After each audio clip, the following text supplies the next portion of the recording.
All right, welcome to today's show, the Daily Dose of the Wagner Wire. Couple of things I wanted to get off my chest and out of my head today.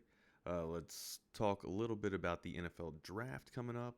Um, Everybody's asking the questions: is it Tua or is it Justin Herbert? Is there some other quarterbacks that maybe are um, kind of nestling up to or coming to surface when you're talking about terms that QBs that are just going to wow you and maybe be the next franchise quarterback. There's always secrets in the draft. There's always misinforming, disinforming, um, just any type of misinformation to throw other general managers off. It's going to be crazy this year because they're going to be drafting from home. It'll be a virtual draft. Be cool. Be a little bit introverts again. You won. Also, we're going to be talking a little bit about life, just some things, again, with, experimentations with streaming and podcasting. What times are the most optimal times to do it during the day? I thought today at this time would have been great. I don't even know if I'm doing this correctly. I don't even know if it's actually streaming on the YouTube page or not. Using OBS. It's a encoder essentially for your streaming. This will eventually go up on YouTube. I just don't know if it's live right now. So we're learning as we go. You know, deal with it. Be patient. I'm a 39-year-old man trying to figure out 20-some-year-old, 24-year-old technology. Is it 24-year-old technology? I mean, are we not evolving? I think I'm behind the power curve. I mean, my granddad, years ago when I was in middle school, getting ready to actually be a freshman in high school, he said, you need to get into computers, you need to get into golf. It's the way of life. I wish I would have listened. Golf, you can play forever, of course. I mean, we'll talk about this. I'm sitting here watching, thanks to Tom McKay and Audiovisual Consultations as well, because my man cave, my media room, the studio of the Wagner Wire is optimally equipped for a quarantine situation like we are right now. I have two 50-inch flat screen TVs, or of course they're flat screen TVs. That's all TVs are these days. High definition 4K, two sound bars side by side. One control does it all, and then downstairs, just so my family doesn't go nuts, we have a home theater system, 55 4K TV with the home theater system as well to watch movies, sports, anything that you want. Tom McKay, for all you golfers out there, we just mentioned, playing golf. My granddad told me to get into it. Right now, I guess you're not supposed to be out at the golf clubs, or you can't be calling podsies. You can't be calling anybody podsy. Hey, pods, man, pods. Get my clubs, pods. Can't be doing that stuff anymore right now, until the pandemic and I guess essential personnel and stay. What's it called? Shelter in place until shelter in place is lifted and removed. But Tom McKay can do golf simulators. Yeah, golf simulators as well. So hit them up, 255-8678, 512-255-8678 if you're outside of the Austin, Central Texas area. But 31 years, they've been setting the standard in audiovisual automation. I'm very fortunate that I'm taken care of. I am not bored. And then when we do get bored of all the reruns and stuff, we just pop it over to the game. Yeah, he can set you up for gaming as well for all you gamers out there. A little bit of life talk real quick before we get into the sports. I'm starting to go a little bit nuts. Usually, I consider myself tested. I've stood countless hours of post, being especially watchful at night, keeping always on the alert. But no, I mean, but during that, you talk to yourself over and over again. You go over back and forth in your mind of what you want to do, just ideas of career, ideas of sports, idea of anything. Uh, so I mean, you have a lot of time. I mean, of course, you're looking for the enemy, but my point is that you have time to get your thoughts together, and I think quarantine is a really good time for everybody to kind of get your thoughts in place. I mean, today, what I do around the yard today, did some gutter work. Actually got ready got prepped for the gutter work. Did gutter work yesterday. Doing more gutter work tomorrow. Once all the stuff, the trash in the gutters, all that's not trash literally, but like all the debris and everything, the pollen and stuff. Once that dries just a little bit, got a shop vac downstairs. I'm not putting my ass up on the roof. I got some poles, some extensions. Going to stick it up there and suck out all the gutters and everything to create some good flow, good water flow and runoff from the roof and everything. But I guess it's one hell of a workout is what I'm, the thought that came to my mind. You sit up there with, you're looking like an Egyptian, doing like this, but you have the pole and you got to sit up there and constantly just keep it up there and work from one side of the house to the other side of the house and then go all the way around to clean these roofs off, to clean the gutters out of the roof. Because, like I said, I'm not taking my ass up there on the roof to do that. One, I don't have a ladder. I'm not using my neighbor's ladder. I'm not asking to do that. I don't want to, burden people or nothing like that. And not to mention, we were talking about working from home in streams and doing the best type of streams. My neighbors, it just seems like whenever I start to do a stream, and it's not one neighbor in particular, it's all of them. It's like they constantly have walkie-talkies or a CB or something. Oh, CB, shout out to C. Thank you so much, CB. Chris Bennett, big shout out today for the Wagner Wire gaming handle. We made a new Instagram account just to specify and focus on gaming. Of course, it's the Wagner Wire. We talk about sports, movies, video games, and life. But for how like BR has Bleacher Report has Bleacher Report Gaming. That's kind of the handle and the idea that we had, just to kind of focus one particular spot of our brand. Other stuff. Back to that. Big shout out to Chris Bennett for giving me a shout out there. You can follow us at TWW_gaming. That's the video game stuff. But obviously on Instagram for the Wagner Wire, it's just the Wagner Wire. On Twitter, I am at Not the Fake Wags. The show is at the Wagner Wire, and you can always follow us on our radio station that we work for as well, which is the Horn ATX 1049 1019 AM 1260, and you stream it live at hornfm.com. I am on there. I anchor the sports from 9 a.m. to noon on Sundays, and of course they have great local radio, and I think it's 16 hours now. I believe it's 16 hours of local radio a day. So don't miss a beat if you want all your Longhorn knowledge and everything. They got tremendous talent out there on 1049, 1019 AM 1260. Make sure you're tuning into them when you're not tuning in here. But yeah, we talked a little bit about life and on the first podcast in the beginning, and now for the daily dose, it's just questions and concerns I have about when I want to roll this stream out. It's probably looking more towards the evening era. Once some of the headlines come out and we're able to to read through them and pick through some of the best headlines that we want to talk about.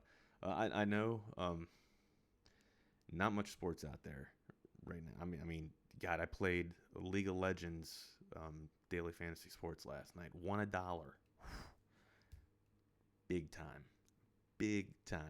Only put in $1.50, but I mean, I had a loss of 50 cents. But learning, I've been staying up a little bit past my bedtime. Well, I don't really have a bedtime anymore, but been staying up to watch these streams, and not it's streams, and it's also these channels, GameSport or GameSpot. Essentially these channels that are on the LG TV that Tom McCann Audiovisual Consultations can provide you. And they just, finally, I was able to get a little bit of vast knowledge just on gaming and how you actually bet on these things. Before, I was just looking at the numbers, because it really is a numbers thing. You break it down. You don't have to know the best gamers to put money in your pocket. You just got to see the numbers and see the trends and see who the trends are playing against, the gamers are playing against. But finally, I'm starting to get a good feel for some of the teams of the gamers out there, and it's crazy to think that all these people are just going into one large venue to watch 8 individuals, sometimes 16 individuals, stare at each other. Well, they're not even staring at each other. They're on opposite ends of the stage, staring at computer screens, playing video games. I mean, it's crazy to me where we're evolving. Um, and it's all about getting your brand out there, and that's essentially. I don't know if you guys heard about what Tom Brady and Howard um, Stern talked about earlier on the um, the interview on Howard Stern that just aired recently with Tom Brady. But they talked a little bit about, and we'll talk a little bit about this in a few minutes. But they talked a little bit about animosity, not having animosity, and towards Bill Belichick, and Bill Belichick having animosity towards Tom Brady, and if there was any resentment for how things might have turned out in the year. And well, we'll just go ahead and get it out now. I'm kind of going out of order. I wanted to talk a little bit about um, NFL, the NFL draft first, but just through this interview on Howard Stern with Tom Brady, you really got the sense of just relief that Tom is able to go off and have a little bit of autonomy to do what he wants to do with his brand now. And this is that thought of branding, evolving out to gaming really brought this thought to my head earlier when I was listening to the interview. There's a way to do things, the Patriot way, right? You hear that old homage, the Patriot way. It's that old adage that is the motto essentially for the Patriots. That's how we do things around here. It's the Patriot way. You've seen, I don't want to say troubled personas like you've seen divas, not outlandish, but people that are over the top, like Chad Johnson, Chad Ochocinco. I mean, the dude changed his last name. Randy Moss, who was always one hell of a talent, but had some difficulties at different stops along his career, right? Not exactly, I guess some people would think of him as not the best person in the locker room, but if you ask among his teammates, he was one of the best teammates that people have ever played with. So, pick your poison or take your choice there. But we're going with the whole Patriot way. That's essentially the motto for the New England Patriots and why they've been so successful. I mean, it's baller on a budget, not having any emotions or feelings attached to you. You just if it's in the means, if it's good for the system, if it's good for the Patriots, the brand, sure, we're gonna sign. I mean, people raised an eyebrow when Antonio Brown got onto the New England Patriots. They felt a lot of pressure from the media and society to kind of cut AB. They went with a gut decision. It didn't work out. I mean, but for the first couple of weeks, he was producing some numbers, and then when it got too much pressure from society and from the media, they had to. And when it all came to fruition that Antonio Brown was being an awful human being, they cut ways with him and got rid of him. I mean, are we going to see the last of Antonio Brown? I don't know. Maybe he'll come back in. But my point is that there's a brand that is associated with the New England Patriots. There's no bullshit. When you get there, you're there to play football. It's business. Business first. It's not you. Even Tom Brady knew that it was not him. Taking pay cuts, all those seasons for tremendous talent to be formed around him, it's about winning. That's the Patriot way, winning. You can't win for 2 decades in a salary cap, free agent,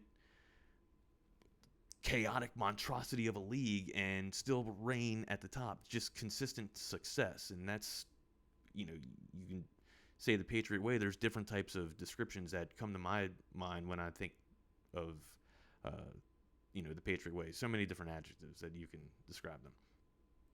But overall, ultimately, it's winning. It's putting winning before yourself. It's putting the team, the brand before yourself. In the Marines, we had the Marines go over the heart and your name go over the right chest, the right portion of your chest. I always thought that was kind of poetic because Marines always went over your heart, right? Not your name. Like the Marines came first to me. That's how I always remembered, which if you ever had to groom your own uniforms or dress your own uniforms up, put your own name tapes on, it was easy for me to remember. It was kind of like a mnemonic device. The Marines always go above the heart, kind of right where if you're old school and you had to put your own EGA or equilibrium anchor on, you had to iron that on too. Yeah, it was just an easier thing for me to remember. Easy mnemonic device for me to remember. But yeah, it's always about the team. All right, team first, team first. And I think I relate to that a little bit better because it's hard for me to. It's always been hard for me to boast myself, as individual success because most of my success has been relying on teamwork. I mean, hell, team sports all throughout my adolescent and high school career, and moving into college, and then going into the Marine Corps. It's you don't do everything by yourself in the Marines. It's team. It's team. It's team. So, it, I guess individual success and branding my own self is probably the toughest part for me to do when in terms of branding and marketing. But for Tom Brady, maybe he can brand himself as TB12 a lot easier. Now, people, you talk about animosity, and if that animosity between Bill Belichick and Tom Brady, and that's kind of what Howard Stern was asking a little bit, and I'm paraphrasing here, but Tom Brady was sat there and said, no, there was no animosity towards Bill. It's not the Patriot way. He knew that the writing was kind of on the wall going into this season.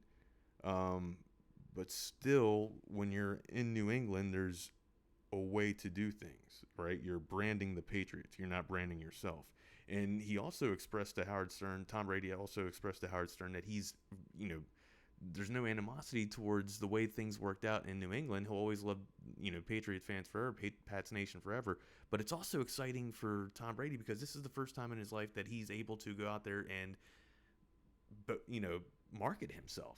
Sure, he was doing it a little bit before, but he can in Tampa, in TB12 to TB right there. That's a damn headline. That's a billboard in itself. And then now you're changing a little bit of the logo. There's jokes about changing the little bit of the Buccaneer to, resemble Brady just a little bit. It's all clever and everything, but the real marketing happens when TB12 gets to take his dietary supplement, their dietary plan, and workout ethic down to Florida. It's not South Beach, but I mean, it's a nice lifestyle, and that's kind of what I was hearing in the interview that Tom Brady was talking about with Howard Stern. It's essentially a new start. It's fresh. Freshness is always exciting. I mean, when you jump, sure, there's a little bit of, I guess, anxiety or not so much anxiety, but anxiousness because we fear the unknown. But some people brace the unknown. Like I kind of look forward to going into something that, I mean, don't get me wrong, routine is great. I appreciate routine, but I do get a little, I mean, we all do, don't we? We get excited when we go into something that we've never done before. It reinvigorates you. Case in point, I'm going to learn TV. I was in radio for 3 years, and now I'm going to learn TV. I can't wait. I'm excited for the challenge, man. It's another source of motivation, right? It's because to me, the ultimate currency is knowledge, right? Being able to just be a sponge and soak everything up. I mean, I don't want to be able to rely on people. I would love to be independent at some point in my life and just, I don't need this source to do this. I can now do this myself because I know I have that information. I have that knowledge to do so. It's all about acquiring skill, man. That's at least to me, that's the ultimate currency of life. But money helps. Coin helps. Don't get me wrong. All right, let's talk a little bit about more football here. Okay, so got the NFL draft coming up. April 25th, the Friday of April 25th. That's the weekend. It's going to be done from home now. General managers and owners will be drafting their teams or their prospects from home. And, of course, everybody, I mean, it's no surprise. Joe Burrow is going to be the number one draft pick selected. That's not a shock, right? But the question that has been posed amongst the quarterbacks has been, what are the next two quarterbacks going off the board? Is it going to be Tua because of his skill set, but people might be pumping the brakes and a little bit reluctant because of his injury, is just his career. He's been injury prone all throughout. Well, not all throughout, but for the most part of his career. He's also coming off. We talked a little bit about this in the beginning. He's coming off of a dislocated hip. This was his most recent injury. Dislocated hip, the same injury that sidelined Bo Jackson. Let me walk that back. The dislocated hip is essentially what did Bo Jackson out, but he had hurt himself the week before that game that he actually hyperextended or pulled his hip out. So he was already hurt. He was just a physical specimen. He was playing on, Bo Jackson juice is what I like to call it. I mean, the dude was a mold, a prototype of something. He's my favorite athlete of all time. He was the first person that I know to play both professional football and baseball. I know Deion Sanders did it, but Bo Jackson was the first person that came to my knowledge that I had as a recollection of being a two-sport athlete. Then I learned about Deion Sanders with the Braves and the Falcons. But Bo was the prototype. Bo was who I wanted to be. He was my idol. So again, we're talking about the NFL draft now, and I guess, and I posed this yesterday on Twitter. I was like, are we really going to have a conversation about Tua or Herbert? Like, is Herbert really, wooing the eyes over of draft heads, of NFL draft experts, or QB heads? And I guess the question or the question's being answered that yes, people are. But let's pump the brakes a little bit on this, because ESPN had some really good numbers breaking down.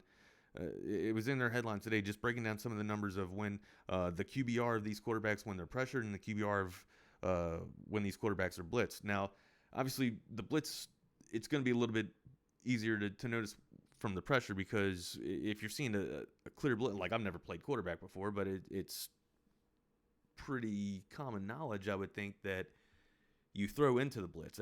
That's always a saying that you're heard. I mean, even on the defense, I played linebacker. You know that if you're blitzing from a spot, that's going to be the hot spot, because you're leaving an open area, an undefended area. So you have to rotate your defense back, or rotate some defenders over to supplement that, evacuated area, that unattended area. So to me, I think that's it's easier for quarterbacks once they identify the blitz. It's easier for quarterbacks to throw into the pressure. That's kind of common knowledge. But numbers, you'll see that the numbers are definitely different from being pressured to blitz. I think just because you can identify the pressure easier when it's being blitzed. But anyways, here's some numbers. QBR when pressured, Burrow 82.6% when pressured. That's just ridiculous. Like, if he had 60, my eyebrows would be raised. That's one hell of a quarterback. 82.6%. That's what this means to me, is that he is not only identifying where the pressure is coming from, he gets the ball out fast, and it's clearly accurate, but he's not rattled. He knows where he has complete control of his offense. He knows his progressions. He knows where 3 is going to be even before rolling to 2. It seems like he's got everything figured out. It seems like the game is slowing the hell down, and that probably has to maybe, it's a benefit to having Brady as your offense coordinator. Or maybe he's just that damn good. Can this transition and can he take a QBR rating when pressured of 82.6 to the NFL? It's not going to be that high. I mean, I don't know. I never say never, right? Never say never. I mean, I never thought I'd see numbers reflecting 82.6 of a QBR when pressured from a collegiate quarterback. We know the juggernaut of an offense that the LSU Tigers were this season. These numbers reflect it. The next one is Tua Tagovailoa, which, I was cautious that he might even drop out of the top 10 this season or this year in the draft, just because of not being able to pass physicals, and teams, NFL organizations and teams maybe being reluctant just because of him being prone to injury. With Tua, it's the epitome of high risk, high reward, right? If you draft this dude and he doesn't get hurt, you've got a franchise quarterback for the next 10, not even a franchise quarterback. You have a top tier quarterback for the next 10 years.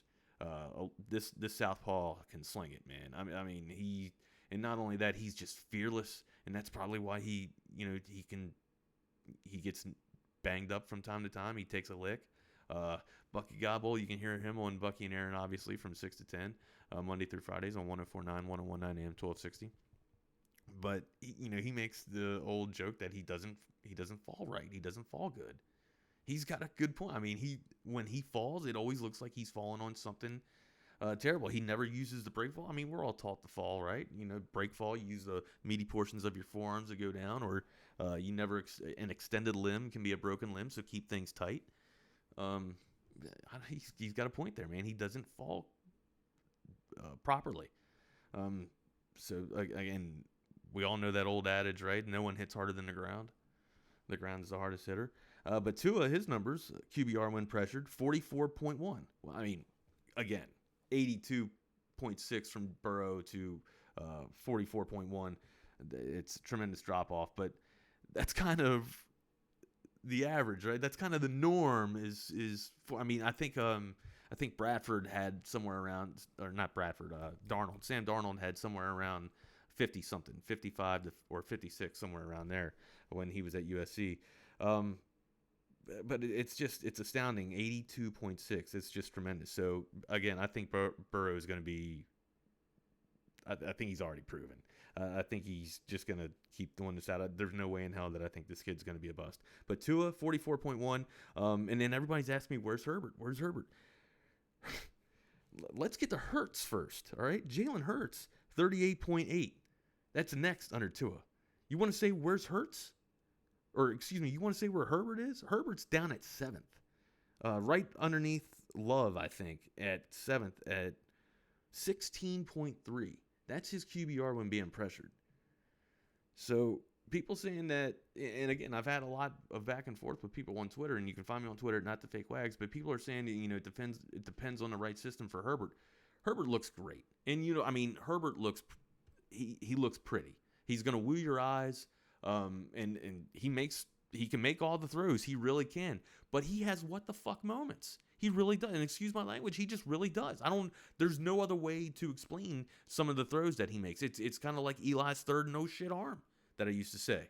Like, and sometimes you go back, no. Oh my, yes. Oh my God. That's kind of the thing you get with Herbert. Or Herbert, it's like my golf game, watching Herbert's football game, right? Like, I can come out and shoot being optimistic, I can come out and shoot an 82. No way in hell I'm shooting an 82 consistently, but the best I've ever shot has been an 82 on a decent course. Short, dog leg right, fits my slice a little bit, plays in my slice a little bit, but still, I shot an 82. But again, I can't go out there the next day and expect, to shoot an 82 or a 72, because I'm probably back up in the 105s. That's where Herbert's at. Now, I'm not saying that Herbert's a 105 quarterback, or in terms of a golf analogy, but he's a roller coaster. He's up and down. With the line and protection that he had the arguably the best line. It was the best offensive line in college football for the past 2 years. Or at least this past year. He had excellent protection. He was always, he never had to worry about pressure. And maybe that says to the numbers of why he does so bad when he sees pressure, because he's not used to pressure. He's had a tremendous line his entire time. But wouldn't the same be for Tua Tagovailoa at Alabama? You'd surely think that Nick Saban knows how to recruit offensive linemen from SEC land, from SEC country, to protect Tua. Burrow, for that matter, at LSU. I don't know, just some numbers to think about. Herbert, 16.3. And again, I'm not saying that these numbers might make him fall out of the top 10, but if you have any reservation to draft Tua Tagovailoa in the top 5, then you sure as hell have some reservation to draft Justin Herbert in the top 5. And this is a guy that's been championing for Justin Herbert for 2 years now. I thought he was an excellent quarterback. I still think he's an excellent quarterback, but the numbers don't lie. Stats don't lie. Brady on Stern, we already talked about. And then I mean, you got quarterbacks, making the rounds on all kinds of talk shows and everything. I mean, Drew Brees, Austin's own, Westlake's own, was on Ellen recently and talking about how people need sports.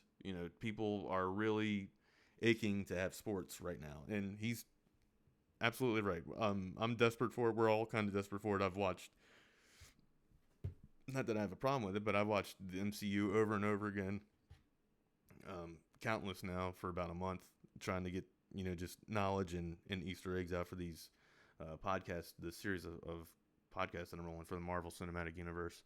But other than that, I mean, we sports is our reality TV. It's where we go to for our sanctuary. It was my sanctuary. I'm sure it's a lot of other people's sanctuaries out there. And now, it's entertainment, betting. It's what we wanted to bet on. He makes a good point, that sports are so passionately needed in America, and it's not just in America; it's in the world, because sports are a distraction from our ugly realities of our routine days or our routine life, right? I hate pop. It's ironic because the degree right there that you see from UT is in politics, and I hate it. That's probably. I mean, I went to UT and I found out that I don't want to be in government, which sucks because it's an expensive way to find out what you don't want to do. But I don't. It brings me down. It puts me in a state of funk, a depression, because one, I know that the system is just broken. It's a politics. Okay. Drew Brees was on Ellen, and he was talking about how we need sports, and he's kind of right, because if you look at it, sports is, I mean, it's like gladiator sports still, right? I mean, we put our gladiators into these big arenas, into our coliseums, for our distraction, from our everyday ugly reality. I can't agree with Drew Brees more, and he, also, on Ellen, they talked about Tom Brady coming into the NFC South, and now the faces, the quarterbacks in the NFC South, this might be the top quarterback, the top division for quarterbacks in the NFL. Take a look at the numbers. Now you got Brady coming down, obviously from the AFC, coming down to Tampa Bay, TB12 and TB. Last year, 12-4, 7, and this cracks me up, because a lot of people think that Tom Brady has lost some velocity on his arm and lost arm strength, lost the ability to throw, the ability to have endurance in his arm to throw 16 games. Well, I guess it'll be 17 games now. But Tom Brady's numbers, 12-4 last season, 373 completions at a percentage of 60.8. Right, 4,057 yards, 24 touchdowns to 8 interceptions. QB rate of 88. First off, Buccaneer fans, you're probably ecstatic about that touchdown to interception ratio, 3-1 there, 24 to 8. I think I did the math right. I hope I did the math right. Yeah, boom. Yeah, that's right. Boom. How about that on the spot math? Damn. But yeah, 3-1 interception ratio, much better than your, I guess 1 point, not even 1.2, 0.2 to 0, right? I mean, 32 to 30 interceptions. Yeah, 30 for 30 club, Jameis Winston. But hey, he's cool with having Tom Brady, step in and be the next quarterback for the Tampa Bay Buccaneers. But again, those numbers, pretty damn good for one quarterback at one. I mean, that's one hell of a quarterback coming there for Tampa Bay. And then how about you go to the Atlanta Falcons, Matt Ryan. Record, not so much to look at there, 7-8, but his numbers, fantasy numbers, are impressive. Matt Ryan's always got great fantasy numbers. 408 completions at a percentage of 66.2, a little bit better than Tommy there. For 4,466 yards, 26 touchdowns to 14 interceptions. That's the bad thing. 26-14. Matt, we got to make that better a little bit. 92.1 QB rating. So again, still decent QBRs for decent quarterback rating for the NFC South there. And then obviously who we were just talking about, the aforementioned Drew Brees for the New Orleans Saints 8-3, because remember Teddy Bridgewater started 5 games. 8-3 out of 11 there, out of 11 games. 281 completions at a percentage rate of 74.3. Obviously, he's the number one. He's the most accurate passer in NFL history. He's going to continue to lead in that category. 2,979 yards, almost eclipsing 3,000 this year in only 11 games. 27, I think my writing, chicken scratch. 27-4. 27 touchdowns to 4 interceptions. Again, Mr. Precision, Drew Brees. But still, I mean, you have talented, and now veteran quarterbacks all in the NFC South. Again, another compelling argument for why the NFC South might have the best quarterback, pretty much division. And let's pump the brakes. We haven't even talked about Teddy Bridgewater. Teddy Bridgewater, who obviously 5-0 in New Orleans last year, 133 completions for a percentage of 67.9, 1,384 yards, 9 touchdowns, 2 interceptions with a quarterback rating of 99.1. And Drew Brees' rating, by the way, 116.3. So these quarterbacks are pretty good in the NFC South. Just some numbers to think about. Some of the stuff we'll talk about on the Wagner Wire on Sunday as well on 104.9, 101.9 AM 1260. We also have the Frozen Pizza Championship. That's right. Joe comes back. He will be back in for the show on Sunday. So we will continue and resume with our championship of the Frozen Pizza Final Four. This is our first inaugural Wagner Wire Frozen Pizza Final Four. We have a matchup between the number 1 Red Baron Pizza and the number 2 DiGiorno Pizza. Now, I don't know how DiGiorno got number 2, but I mean, I guess I do kind of make the rankings, but you guys make the votes, so that's for sure. And again, we'll post those at the Horn ATX and on the Wagner Wire Twitter as well. So thank you guys for tuning in. Hopefully this streamed well. If it didn't, again, this will be recorded. That's why you got to record it for backup quality or backup purposes, just in case it doesn't actually stream. But until next time, hopefully we do another stream tomorrow. And again, let me know how the audio, if you can hear the guys mowing the grass and doing the weed eater, if you can hear the laundry room that's right next door, if you can hear my kid yelling at 12-year-olds that are gaming.